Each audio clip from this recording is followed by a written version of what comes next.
Sí, tú le mueves a la flechita, yo te las activo. Ahorita todavía no están, pero yo te las activo y le mueves a la flechita a la derecha y así vas avanzando y a la izquierda.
Muy bien, espero sí escucharme, yo creo que sí. Vamos a comenzar con nuestra primera expositora del ciclo. Déjenme leerles un poco de su semblanza curricular. La doctora Marcela López Serna es licenciada en Derecho por la Universidad Autónoma de Aguascalientes, con mención honorífica, donde también ocupó un escaño en la Consejería Universitaria de Ciencias Sociales y Humanidades durante 2 periodos. Es maestra en Derecho por la UNAM, de donde egresó con mención honorífica y promedio de 10. Es doctora en Derecho, egresada por el grado cum laude y por la Universidad de Guanajuato, como parte del programa interinstitucional de la región occidente de Anuis. Realizó su estancia de investigación en la Université Orléans en Francia. Ha participado en diversos foros de investigación jurídica nacional e internacional, entre los que destacan los de la universidad y otros a nivel municipal, y en universidades como la Universidad de Guanajuato, Universidad del Valle de México, Universidad Cuauhtémoc y la misma UNAM. Como parte de su trayectoria de investigación jurídica, ha publicado artículos referentes a la posmodernidad y el derecho de la familia en revistas indexadas nacionales, así como en libros entre los que destaca Remodelando la esfera jurídica, Los derechos humanos en la era de la globalización, la vinculación de la investigación jurídica con el entorno social, editando por la Universidad de Orléans, Francia, y asimismo es participante en el periódico La Jornada de Aguascalientes, emitiendo artículos de opinión.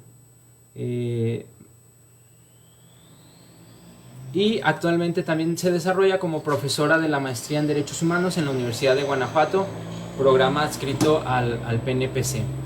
Entonces, sin más, te damos la palabra, Marce. Doctora Marcela, tienes las presentaciones y en la parte de abajo te sale un micrófono y una cámara. Entonces los puedes activar y adelante.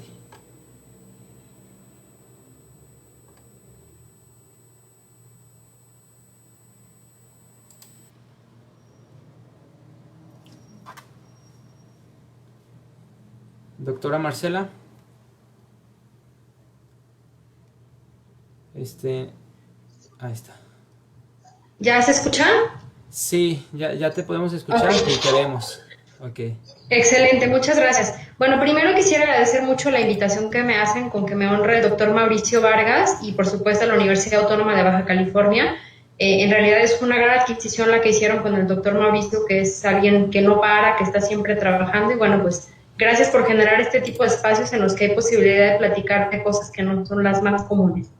Bueno, esta tarde quiero presentar con ustedes este tema del que he estado estudiando en los últimos meses, que tiene que ver con el sexo neutro y el libre desarrollo de la personalidad. Bueno, para empezar con esto, tendríamos primero que hacer una breve introducción en el tema de la certeza y el derecho.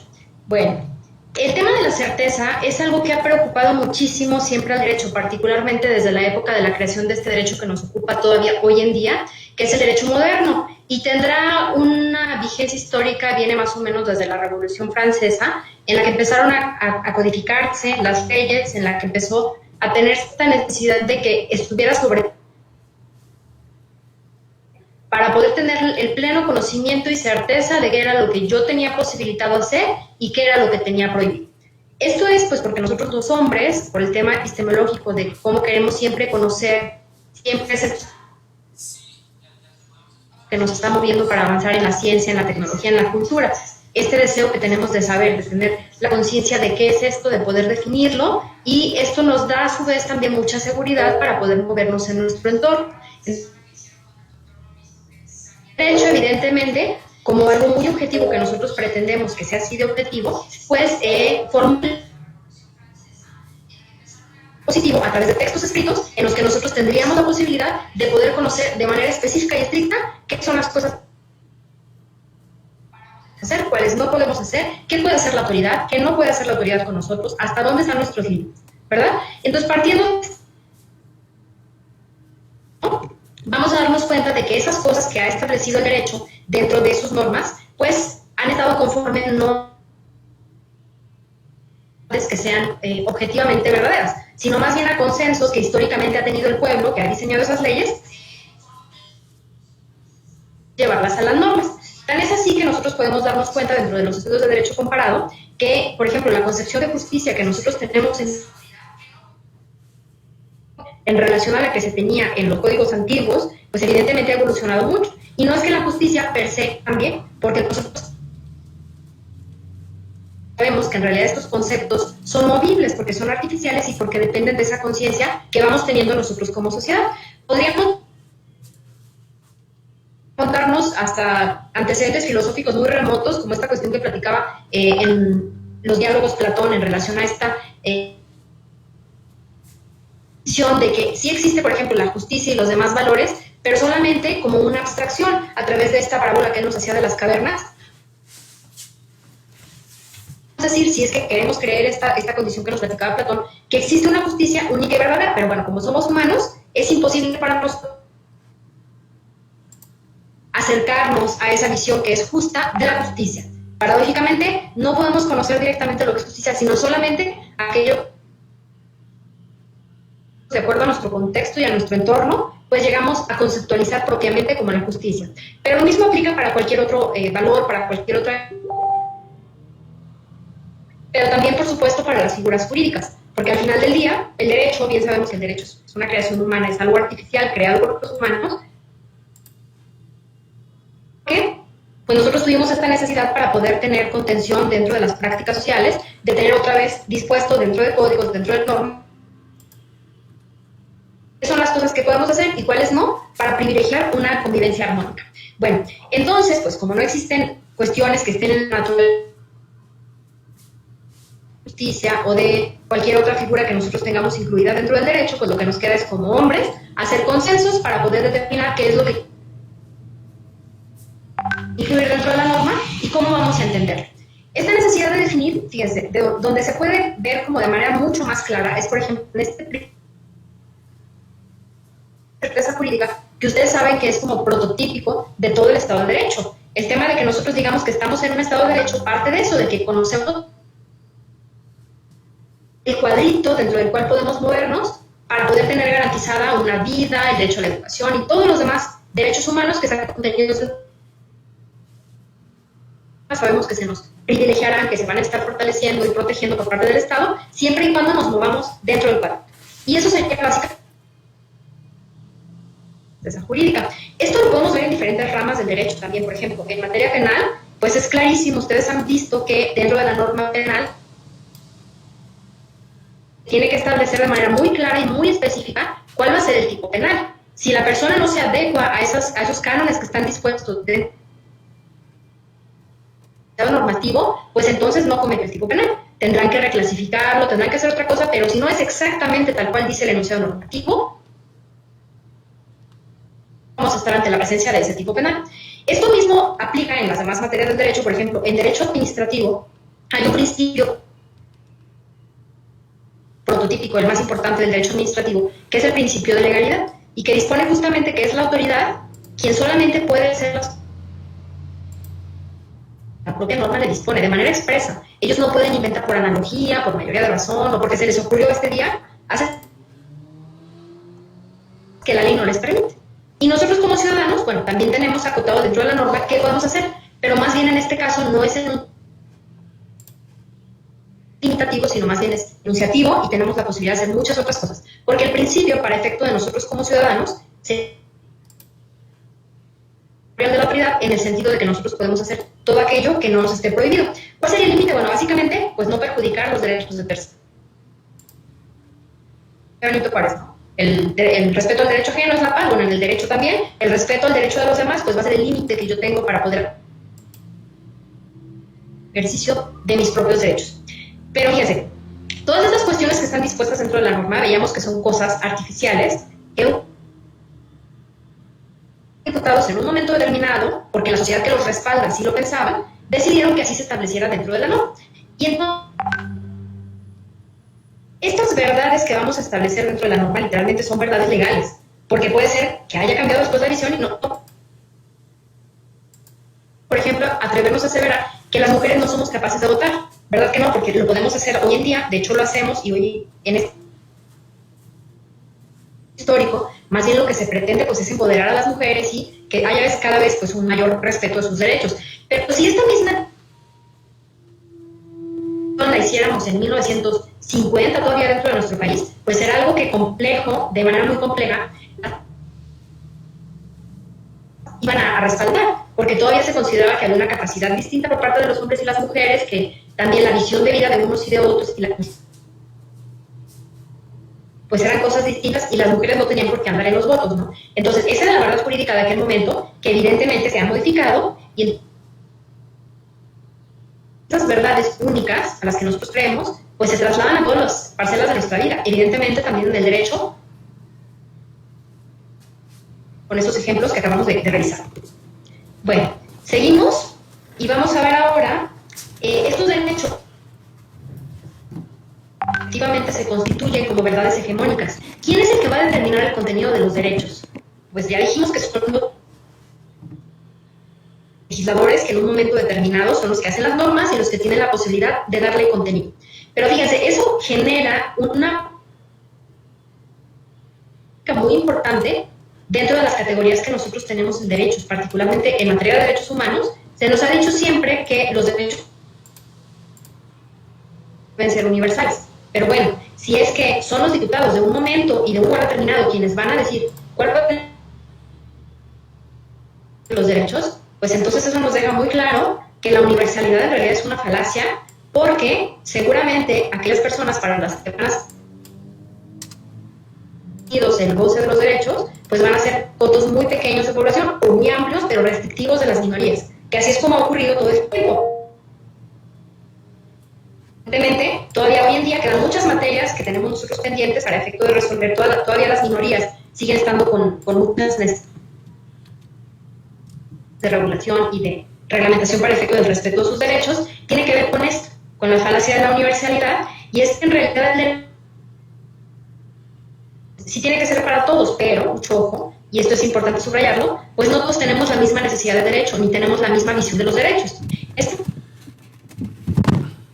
la norma tiene la necesidad de que sea reglamentada también en el sentido que cada cual lo necesite y que cada cual lo desee, ¿no? No tendría que ser activa en el sentido de que todos tengan que acceder al derecho, nada más como le gusta a esos diputados o como le gusta a esos otros. Luego, más adelante, pero bueno, lo vamos dejando así como sembrada esta inquietud. Vamos a ver, ¿el derecho es así o debe ser así? En un momento que el derecho es una construcción artificial y entonces, si es una construcción artificial, pues evidentemente su contenido es un mutable que puede irse modificando conforme van cambiando las necesidades de la población, ¿verdad? Así es que, pues no tenemos la necesidad de tener hecho que sea como una especie de camisa de fuerza que nos esté ciñendo de manera que no lo deseamos, de manera que no se adecua a nuestra sociedad, sino más bien tendríamos que tener primero de que el derecho debe ser para servirnos, no para ceñirnos. Y bueno, esto en relación, fíjense, guarda mucha relación también con esta concepción, este pequeño diagrama que en su momento nos presentó Kelsen, pero que al parecer se quedó anquilosado dentro de la cosmovisión que se tiene positivista del derecho. De que es algo tan rígido, un sistema tan rígido, que así tiene que ser per secula seculorum, ¿verdad? Y no, la verdad es que no es así, porque siendo el contenido muy concreto de la parte estática y dinámica de la teoría pura del derecho de Kelsen, él hace un señalamiento importante que no está incluido aquí, pero sí tenemos que tomar en consideración que sería como un nivel superior todavía al nivel fundamental, es decir, a la Constitución, y que tiene que ver con esa posibilidad que el juego tiene de el derecho. Más arriba que la Constitución está el tema de que nosotros decidamos qué contenido debe tener la Constitución y deben tener sus normas. Si nosotros cambiamos de idea, pues bueno, también tiene que cambiar la ley para adecuarse a nosotros. En este sentido, es que los derechos, fíjense, han tenido una evolución muy importante que nosotros tenemos que tomar relación o un tamiz importante en cuanto a la evolución de los derechos. Nosotros venimos, si hiciéramos una línea del tiempo, tenemos que decir que venimos de los derechos del hombre y del ciudadano, porque es la primera declaración que hubo a nivel mundial en relación a estos temas que estamos platicando, pero hoy en día nos conceptamos más como humanos. Hemos dejado de lado esta parte que hace alusión particular al hombre, porque ya hemos visto que en el transcurso del tiempo, y nos decía George, que lo que no se nombra no existe. Es así que si los derechos decían que eran solamente para los hombres, porque así era la Declaración de los Derechos del Hombre,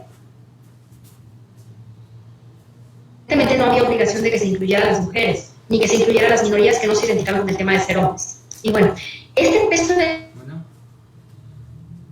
es algo que nosotros hemos tenido también que analizar desde diferentes parcelas de conocimiento. Evidentemente el derecho no escapa a ello, y tendríamos que entrarle incluso que tiene que ver con el lenguaje incluyente. La Real Academia de la Lengua Española se ha pronunciado en el sentido de que el uso del lenguaje incluyente es algo tanto repetitivo, porque hay algunas categorías que tendrían que ser incluyentes, tanto de hombre como de mujer, como el tema de hablar de personas, o incluso cuando hacemos alusión a derechos del hombre, la Real Academia considera que sí tendría que ser un concepto que entendiéramos como universal. La realidad de las cosas, cuando menos en nuestro país, es que no ha sido así. Una de las principales triquiñuelas que se tuvieron en su momento para impedir que las mujeres accedieran a cuestiones políticas, pues era el tema de que de la Constitución se disponía que solamente los hombres eran quienes tenían la posibilidad de tener un disfruto de los derechos políticos, de votar y de ser votados. Y bueno, en este sentido, vamos a platicar del feminismo como algo súper que tendríamos nosotros que hablar como una catarsis que tuvieron los derechos humanos para poder darle impulso y para que en este momento podamos hablar incluso de categorías a las mujeres. Y es que fíjense, es el primer reclamo que hubo de los derechos en el término de la universalidad, de que en realidad no eran universales, que dijéramos universal de los derechos del hombre era contradictorio en sí mismo, porque no eran universales al ser solamente para los hombres. Y así es que Olympia Bush se constituye uno muy importante de los derechos humanos, por supuesto, como la madre del feminismo, pero también de los derechos humanos en general, porque es la primera que discute esta cuestión de la universalidad. Que bueno, se ha olvidado mucho de la historia porque al final del día la declaración que ella hizo y todos los replanteamientos y discusiones que Declaración Universal de los Derechos del Hombre, pues terminaron simplemente en la muerte de ella, acusándola de andar haciendo revueltas, pero bueno, pues no se concluyó algo que se llevara a la norma. Pero evidentemente de manera teórica pues sirve mucho como fundamento para muchas autoras potentes, por supuesto para normas también. Y entonces decía que el tema del feminismo no es como porque ahorita esté de moda o por el 8M o por las cosas, sino en realidad porque se ha constituido como la principal fuente para poder defender los derechos de las minorías y los derechos de las personas vulnerables. Y se han unas cosas importantes, por ejemplo, el tema de la representación en su momento de las minorías, que al final del día terminó igual pues en la partidocracia, ¿no? Que llegando personas que no representan a la minoría, pero el objetivo era ese, que hubiera una representación de las minorías, donde sí lo podemos ver ahora es en esta cuestión de la cuota de género, porque evidentemente ahora sí hay una posibilidad de que veamos dentro de la representatividad pues un poco partido mitad y mitad entre hombres y mujeres. A esto, no obstante, tendríamos que meterle algunos elementos de discusión que hoy en día se están planteando. En el estado de Aguascalientes se acaba de presentar una controversia muy importante, pues porque hay algunos escaños en el Tribunal Electoral que están convocándose a través de una convocatoria, pero al parecer viene con la cuota de género, entonces tendría que ser una mujer, por lo que el colectivo gay está presentándose ante el Instituto Electoral para solicitar que se apliquen medidas afirmativas en el sentido de que también se les dé la posibilidad a ellos de acceder. Y la verdad es que es algo muy complejo, en particular en relación a esto, porque ustedes saben que el colectivo está integrado, como su nombre lo dice, pues con muchas diferentes representaciones sexuales, y entonces el tema de aplicar estas medidas afirmativas, preguntarnos, sí, pero en relación a cuál de todos esos grupos que están incluidos dentro del colectivo, porque el darle una género para cada uno de estos que están representados, pues implicaría probablemente una sobrerepresentación en relación al número de personas que ellos son. Pero el tema, ya hablando y discutiendo esto, claro que esté avanzada y hace que nosotros pues podamos generar entornos pues para los temas de derechos humanos. Fíjense, en México, claro, tenemos un montón de cuestiones de antecedentes en derechos humanos importantes, por ejemplo, tratándose de derechos sociales, de estos derechos que protegen a las minorías, que protegen a los grupos vulnerables, pues nosotros somos los creadores de esto que se a través de la Constitución del 17, pero también lo hemos visto con posterioridad en muchas otras figuras que se han modificado como objetivo pues esta protección mayor de los derechos humanos. Y fíjense, hay algo más que quisiera abordar como inicial para efectos de que vamos a platicar con posterioridad, que tiene que ver con este maniqueísmo que nosotros utilizamos en nuestra vida cotidiana, que conforma por supuesto las instituciones sociales, pero que también llega al derecho. Y es que nosotros estamos muy acostumbrados a tener este sistema binario. Nosotros normalmente yo y los otros, de los ciudadanos y de los extranjeros, del hombre y de la mujer. En derecho hablamos de los que son capaces y de los que son capaces, de los que son poseedores de derechos y de los que no son poseedores de derechos. Desde esta perspectiva siempre estamos como haciendo los grupos excluyentes. Los que yo soy y los que yo no soy. Esto de decir los que yo soy y los que yo no soy, sin duda se refleja también al momento de hacer las legislaciones, de tratar de preservar los derechos humanos. Porque ¿cuáles derechos son los que voy a proteger? Bueno, por supuesto que los primeros que voy a proteger son los de mis más próximos. Mis más próximos, los que son como yo, los que se parecen, los que tienen muchas conexiones en torno a mí, probablemente la misma condición económica, la misma condición cultural, familiar, educativa, etc. Y esto, por supuesto, que se ve reflejado muy claramente dentro del derecho, porque ustedes se dan cuenta, el avance de los derechos está presionado pues, por los legisladores. Pero ¿a quiénes van a apoyar los legisladores?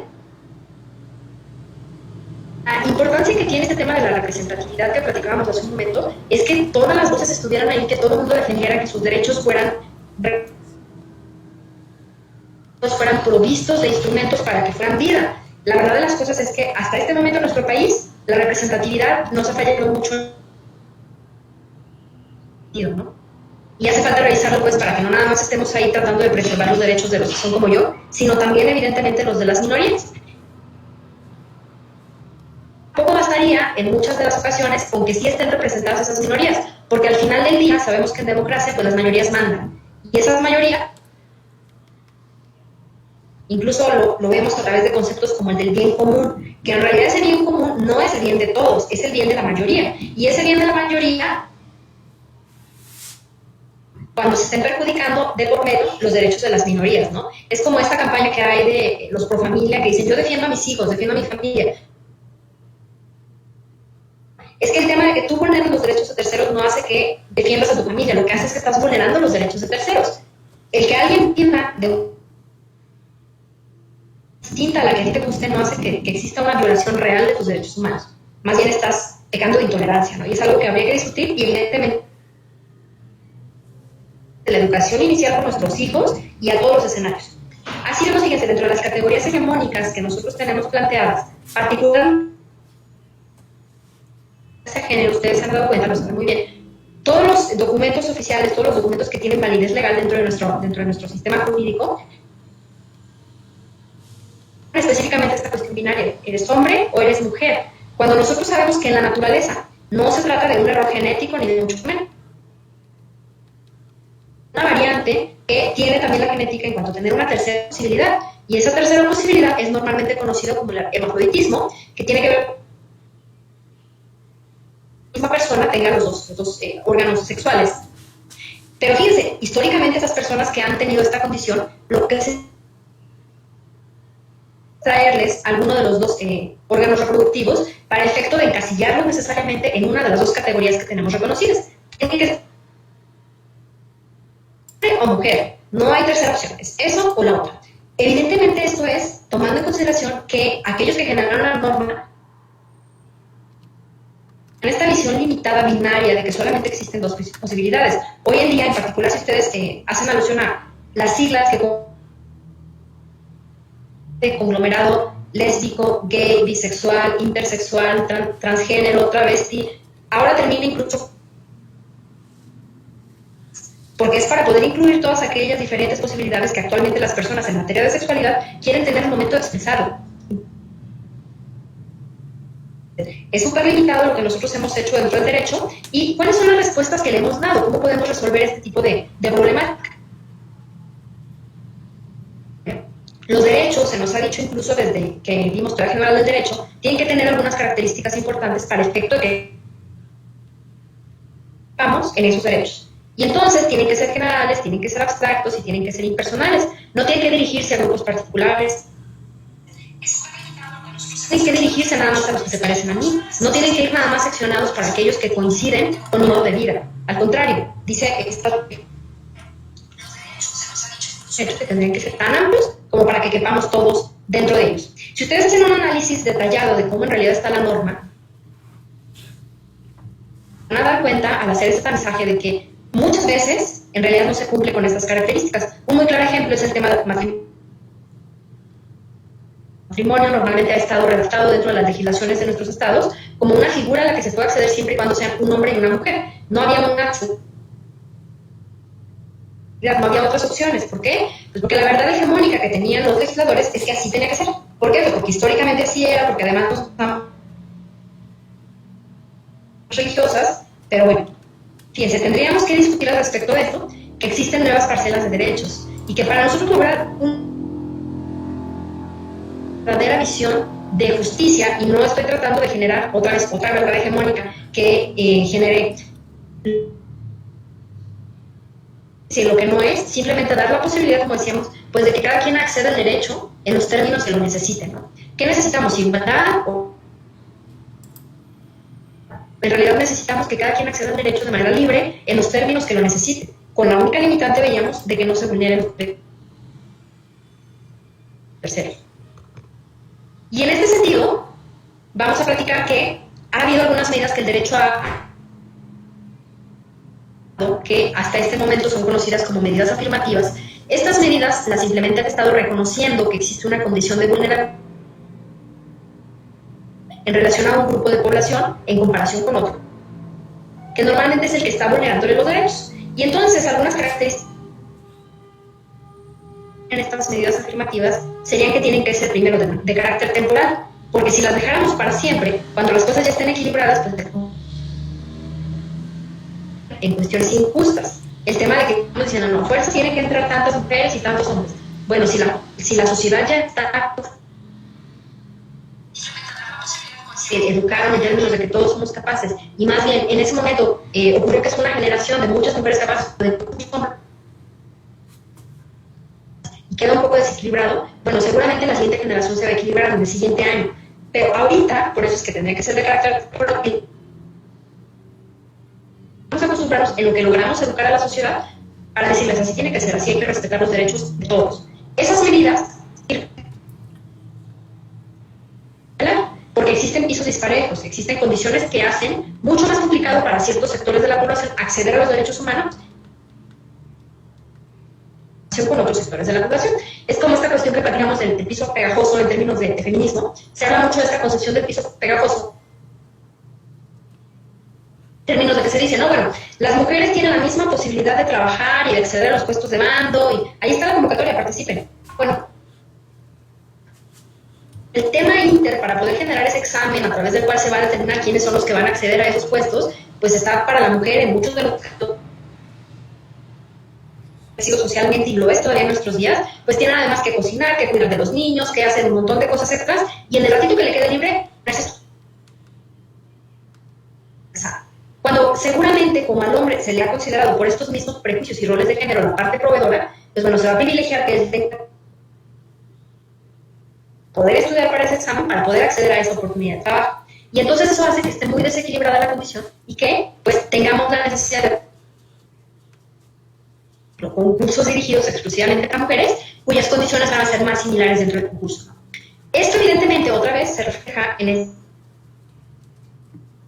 derecho social. Veíamos nosotros que en los derechos sociales, lo han visto ustedes en su estudio institucionalizado que han hecho de nuestra carrera, que tiene una característica: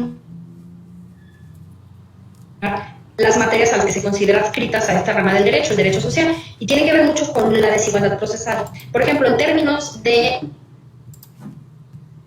derecho laboral, ustedes saben que va a haber, si hay duda, bueno, se va a tener preferencia por el trabajador, ¿no? En términos de derecho agrario, pues se va a tener preferencia hacia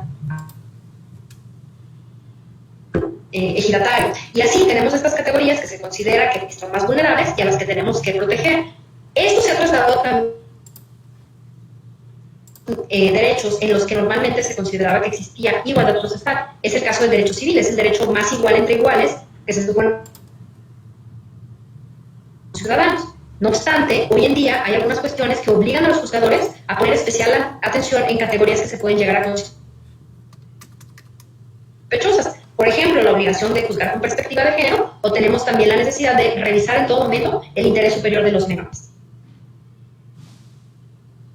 Y esto será siempre pues, en beneficio de los más vulnerables, son quienes pueden tratar de solicitar que se haga una revisión en estos sentidos, estas medidas. Y bueno, hasta aquí llegamos y hemos visto que los derechos, pues, el principal problema que tienen nuestros derechos humanos es esta definición que hacemos desde nuestra realidad. Muchas veces nuestra realidad es una realidad muy cómoda y entonces que todos están en esas mismas condiciones de comodidad. No hay nada más falso que esto. La verdad de las cosas es que hay gente que vive y que se encuentra en entornos no nada más de pobreza material, sino de pobreza de derechos, que bueno, es imposible tratar de jalarlos para que estén en una igualdad con los demás. Hace falta que tengamos esta visión de cómo nosotros son distintos a nosotros y tratar también de prever situaciones para que haya un respeto pleno de los derechos de esas personas, ¿no? De esta forma, tenemos, por ejemplo, una evolución importante que ha habido de las sociedades en convertirse al matrimonio igualitario, porque empezamos diciendo, bueno, sí, reconocer que tienen derecho de unirse, pero no nos exijan algo que sea igual que el matrimonio, porque el matrimonio que nosotros tenemos, evidentemente, viene del matrimonio que dispone que es para la procreación y que entonces tiene que ser entre un hombre y una mujer. Así es por eso que nosotros decimos, no, bueno, no les damos matrimonio porque les podemos, si quieren, es las sociedades en convivencia. Pero evidentemente para las personas que no tenían la posibilidad de acceder a este tipo de derechos, pues no era una respuesta suficiente, porque ellos evidentemente dicen, no, yo no estoy pidiendo que me des otro tipo de alternativa, yo lo que quiero es un matrimonio, y matrimonio igual al que tienes una persona heterosexual, quiero tener acceso a ese derecho en los mismos términos que lo tienen los demás. Y entonces, bueno, pues hoy en día ya la Corte, un poco por la presión, mucho por toda la cuestión de globalización y de cambio de perspectiva, de paradigma que hemos tenido todos, pues ya se pronunciaron estos términos y ahora es fácil poder hablar de estas cuestiones que tienen que ver con posibilidades distintas a las que se tienen de manera cotidiana dentro del derecho. Y bueno, hablar del otro también nos va a impactar en otros sentidos. Fíjense, en derecho creo que una de las principales explosiones de derechos habido después de la reforma de 2011 ha sido el tema de que le hayamos entrado a la discusión del derecho al libre desarrollo de la personalidad. ¿Qué es el libre desarrollo de la personalidad? Bueno, pues es el derecho más amplio de todos, más abstracto, creo yo, porque es el que nos da la posibilidad de poder hacer lo que queramos. Lo que queramos, y que haga que nosotros podamos explotar nuestra personalidad al máximo, realizarnos, ser felices. ¿Y cómo lo vamos a hacer? Nada más con la limitante que ya hemos mencionado en puntos anteriores, que tiene que ver con respetando los derechos de los terceros. De ahí en más, puedo hacer lo que yo quiera, literalmente, siempre que ese papalote se lleve de por medio derechos de terceros. Y ese derecho al libre desarrollo de la personalidad puede considerar como un derecho de derechos, porque si se fijan, no nada más es decirte, bueno, es que sí puedes hacer todo, es que no hacer todo, si hay algunos límites, particularmente esos límites son los terceros, si haz lo que quieras, sí puedes tener derecho a la educación que quieras, como tú quieras, sí puedes vivir en donde tú quieras, sí puedes casarte con quien tú quieras, sí puedes tener el tipo de vida que más te simpatice, siempre y cuando derechos de terceros. Que sería, por ejemplo, no te gusta ser obligado en el tema de dar alimentos a los hijos. Bueno, pues eso sí, lástima que no te guste por el derecho a constreñir, porque hay un tercero de por medio. Y entonces eso es lo que el derecho no nos va a permitir que se vulnere, ¿verdad? Y la perspectiva, entonces vamos a platicar de una opción que hoy en el mundo existe y que, bueno, en México ni siquiera le hemos entrado a la plática. Lo hemos discutido, pero ese es el sexo neutro. Muchos de los limitantes que hemos platicado, que si porque eres mujer, que si porque perteneces a la comunidad, tienen que ver precisamente con la representación sexual que nosotros tenemos, con nuestra identidad de género. Y entonces lo que han dicho los estudiosos del derecho a nivel internacional es, bueno, limitante, pues hay que quitarla. Hay que dejar de hablar de eso, que al final del día es una parcela tan íntima y tan personal que tendría que constreñir exclusivamente y no a los demás. En ese sentido, pues ya hay algunos países, uno de ellos es los Países Bajos, que han determinado que dentro de los documentos oficiales eliminarse la determinación del género, porque al final del día, pues cada quien va a decidir si quiere ser hombre o mujer, o transgénero, o transexual. Cada quien debe decidirlo, y en ese sentido, la verdad es que sí, Europa es como de lo más avanzado que hay en términos de hablar de esta cuestión de sexo neutro, porque incluso ya es vigente en algunos países, pero América no se queda de todo atrás. En Chile empieza ya la discusión por hacer también caso mucho de estas cuestiones que tienen que ver con el género, porque al final del día representan vulneraciones de derechos, ¿no? El que yo ponga una convocatoria, el que yo ponga la posibilidad de acceder a un puesto que tiene que ser hombre o que tiene que ser mujer, pues claro que vulnera los derechos de aquellos que no se adscriben a esto. Así que bueno, la posibilidad que nos plantean los teóricos modernos, pues es esto, que lo eliminemos, que si no es algo que sea necesario, pues lo eliminamos. Las credenciales del lector se eliminó. Para quien no quiera que se incluya el domicilio, pues lo mismo tendría que ser el tema del género. Y entonces, fíjense, en este sentido, lo que nosotros tendremos que hacer, y que eso es lo que quisiera yo concluir para dar posibilidad de que hagan un par de preguntas, ¿sí? En Facebook ya se va a acabar. Digo, bien hacerlas, pues es que los derechos tienen que ser derechos que incluyan, no que limiten. La verdadera generalidad, abstracción e impersonal que nosotros tendríamos que hacer, pues sería algo que incluya, que haga que sea más amplio el goce de los derechos y no que lo limite. Fíjense, a propósito de esto, ustedes han visto que hay grupos que se hacen pues de manera muy, otra vez maniquea, los pro vida y los pro aborto, ¿no? En realidad los pro vida han sido muy criticados este tipo de grupos, porque muchas veces más que pro vida son antiderechos, más que estar luchando por las vidas de personas ajenas a ellos, de los objetos, lo que hacen ellos pues es vulnerar el derecho humano de la posibilidad que tienen las mujeres de decidir. Bueno, en este sentido, sería y quedo abierta para cualquiera de las dudas que ustedes quisieran externar. Muchas gracias, Marce. No sé si aquí tengan dudas, pueden levantar la mano y yo les doy el uso de la voz. ¿Tienen dudas? ¿Alguna duda? Aquí tenemos a 27. ¿Quién se anima?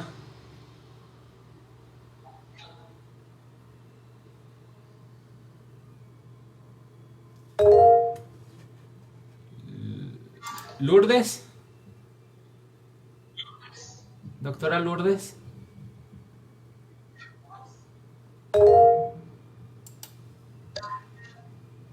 Doctora Lourdes, a ti no te tengo que dar el uso de la voz, tú tienes de moderador. ¿Puedes activar el micrófono ahí abajo?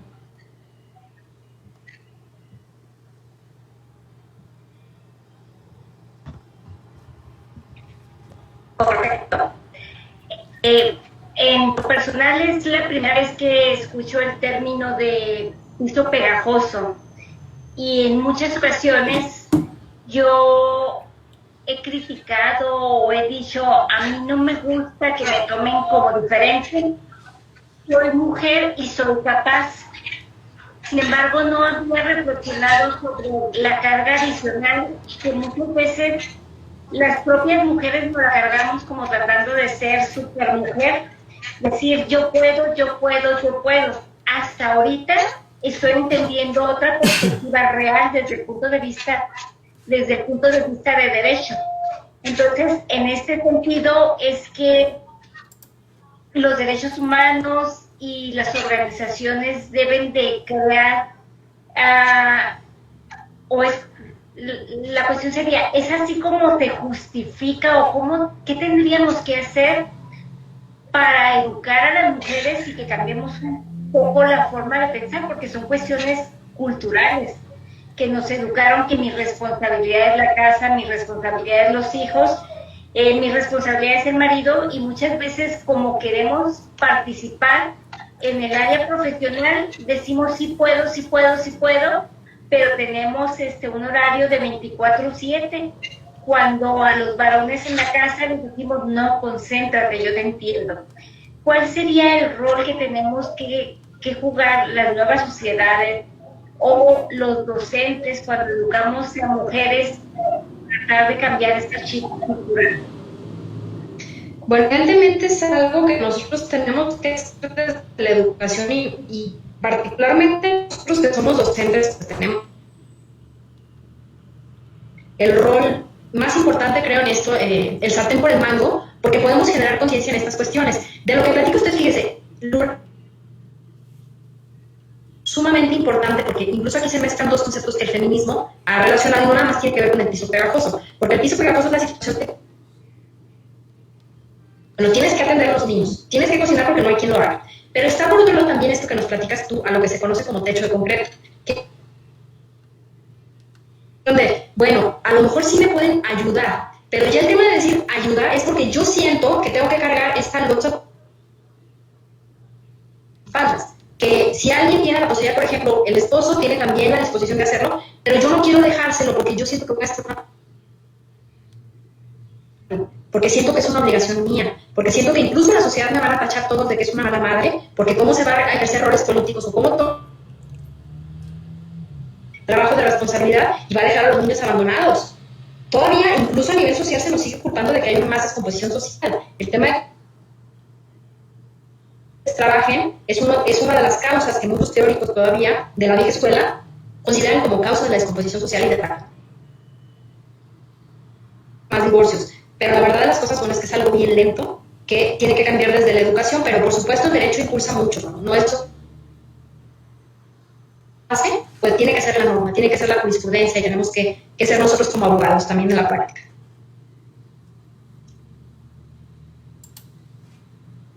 Muchas gracias, doctora Marcela. Se me hace raro porque pues llevamos una amistad, ¿verdad? Decirte doctora y todo eso. ¿Alguien más que quiera preguntar? Una última pregunta porque la doctora ahorita se pasa a otra, ¿verdad? ¿Tienes otra Sí, exposición? ahorita me... Muy bien. Sí, Entonces, si alguien más quiere preguntar rápidamente, bueno, ¿no? Ok. si Entonces, no, no se preocupen, que la verdad yo estoy encantada con la invitación. Si en algún momento tienen muchas dudas sobre feminismo, sobre estas nuevas teorías, pues yo estoy a la puerta de la computadora para volvernos a enlazar con ustedes, así lo deseen. ok, te vamos a tomar la palabra. Doctora, muchas gracias por tu participación. Ya te haremos llegar el reconocimiento por parte de la universidad. Pues aquí es un poco diferente todo, pero ya platicamos sobre los mecanismos y todo, y te agradecemos tu participación, tu valiosa participación en este ciclo de conferencias. Muchas gracias. Muchas gracias, que estén bien todos, hasta luego. Hasta luego.